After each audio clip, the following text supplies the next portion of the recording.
Voici les pronos Opta concernant les chances des équipes de gagner la prochaine Coupe d'Afrique des Nations. Et le top 3 peut vous surprendre un petit peu.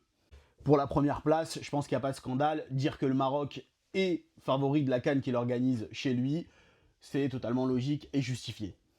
Maintenant, concernant l'Égypte et l'Algérie, pourquoi est-ce que l'Algérie, qui a été éliminée 2 fois de suite au premier tour, se retrouve à la 3e place des favoris de Opta pour cette compétition? Ça paraît un peu bizarre.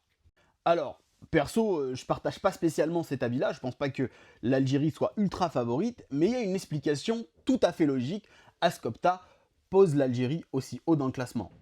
Et l'explication, la voici. Ce que vous voyez là, c'est le bilan de la sélection algérienne de football lors des CAN organisées en Afrique du Nord. Et on voit bien que ce bilan-là est très positif. Évidemment, pour que ça reste pertinent, je ne suis pas allé plus haut que les années 80. Et évidemment, les CAN où l'Algérie n'a pas participé parce que ils se sont fait éliminer avant, ça ne compte pas dans ce bilan. Mais ce qu'il faut comprendre dans tout ça, c'est que Opta estime que l'Algérie a plus de chances de performer au Maroc, puisque sur ses dernières éditions, lorsqu'elle a participé à une Coupe d'Afrique en Afrique du Nord, elle a souvent bien performé, mieux sur les 2 Coupes d'Afrique des Nations qu'elle a remportées, les 2 s'étaient jouées en Afrique du Nord.